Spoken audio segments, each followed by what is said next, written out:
Hey everybody, Manga Chris here, and it is the end of another month, so that means it is time for the May Otaku Month in Review. This is my reading and watching log series, basically, that I do at the end of every month. Now, last month, I wasn't really feeling up to doing a reading log for April, mainly because I didn't read very much, and I wasn't feeling 100%. So I basically combined my list for both April and May. So let's get into it. So with the most recent read, I have Dog's Prelude. This is the prequel volume to the Dogs, Bullets, and Carnage series. I have the first, well, technically 3 volumes, 0, 1, and 2. So I had a little time, and I read this. Really good. The art is very... It took me a second to get used to it, because it's a very, I wouldn't say old, but it's definitely like an older style.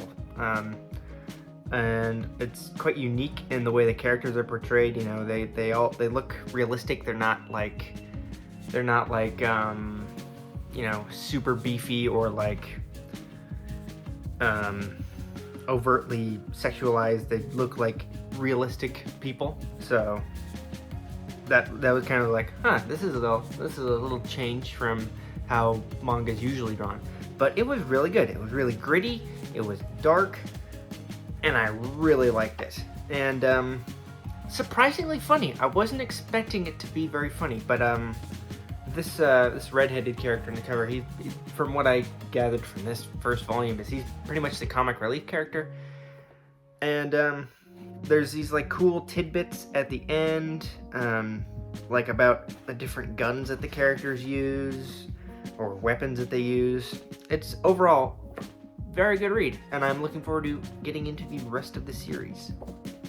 Moving forward, I've got Moriarty the Patriot, Volume 1 that I read. I didn't know what to expect going into this. I looked at the art, and it seemed fairly unique, sort of very, very stylized. I really enjoyed the sort of Victorian outfits all the characters had. Like, here's some of the art, if I can find it. There we go. It's pretty unique, I think, based on, well, what unique to the rest of the stuff in my series, in my collection.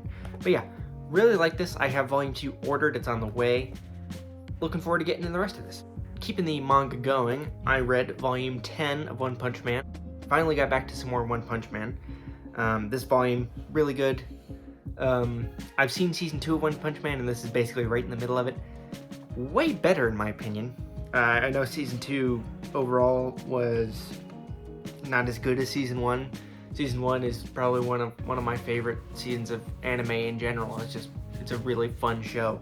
And I'm glad that the manga kind of keeps that fun vibe going. And I really, really like the art. The art in the entire series is fantastic. There's no way around that. It's just great. Comedy, fantastic.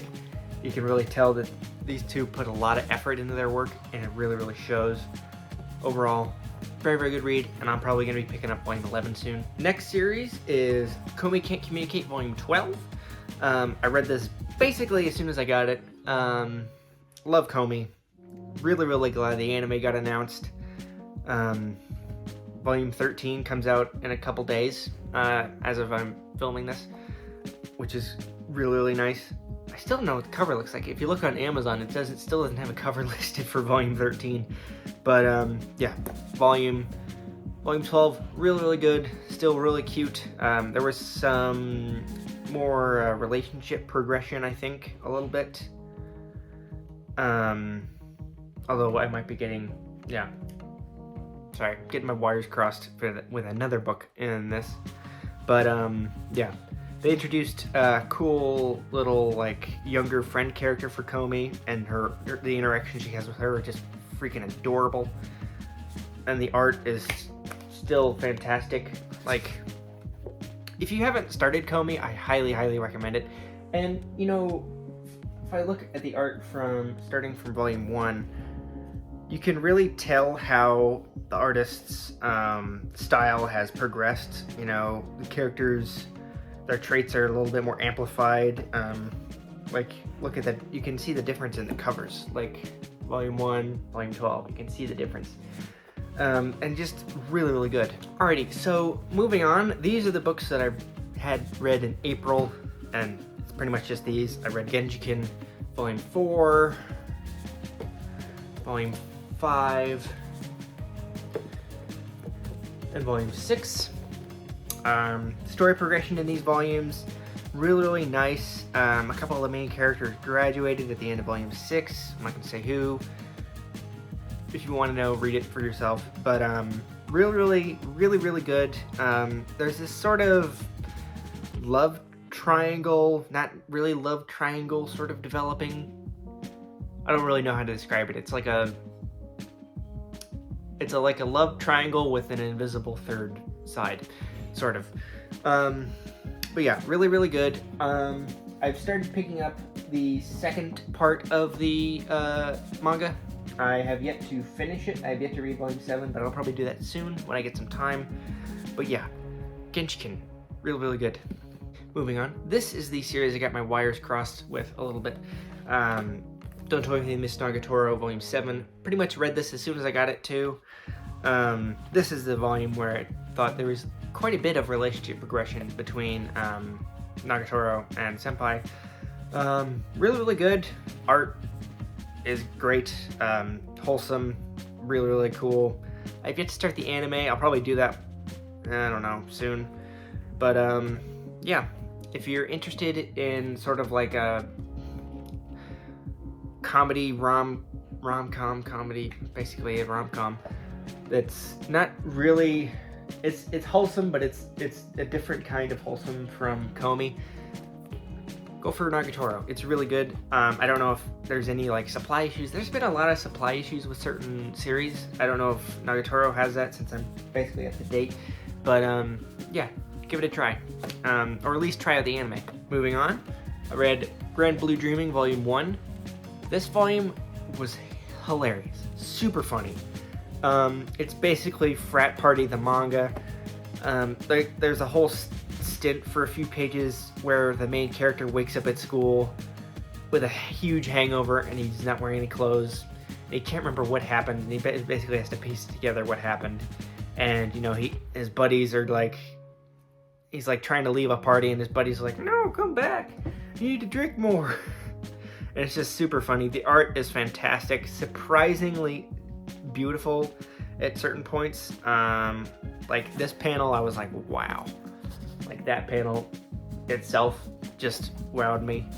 A lot of visual comedy, like characters making weird faces from the situations they're in.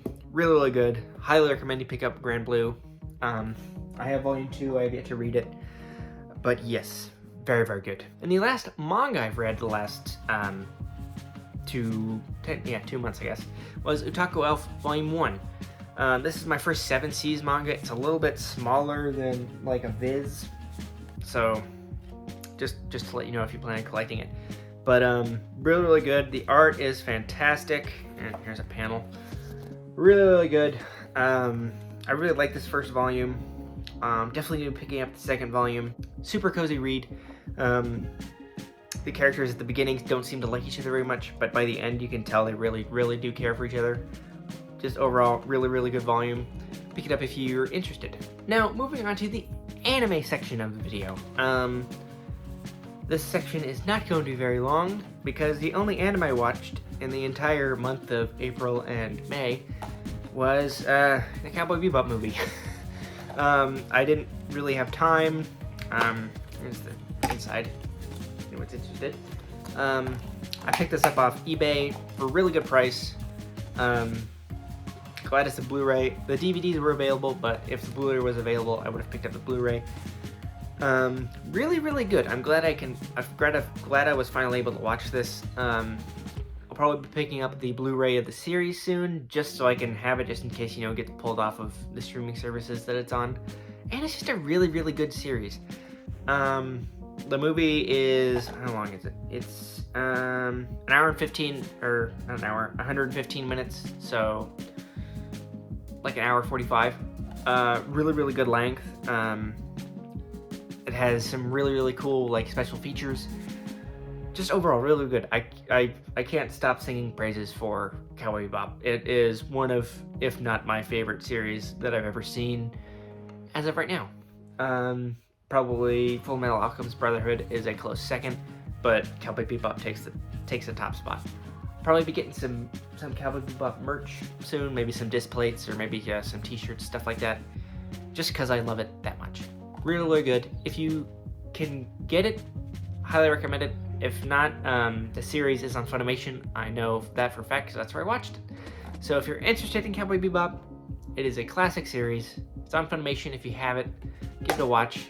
I'm not sure if it's on the free version because it's because of the rating, but you know, the Blu-ray is available on like Right Stuff, so that's easier for you. Yeah, highly recommend you watch Cowboy Bebop. Really, really good. So everybody, that is my Otaku Monthly Review combined for April and May. I've already started picking up manga for June because lowering the curtain, today is June 1st. I'm filming this a little bit late because my schedule at work got shifted. I was supposed to have tomorrow off, or not tomorrow. I was supposed to have yesterday off, which was late Memorial Day, but there weren't enough people, so I got roped in to do it. But now I have 2 days off, and this is one of them. So, yay for me. But I'm rambling. That is it for the video, guys. If you like the video, click like. If you want to subscribe to see more of my stuff, subscribe.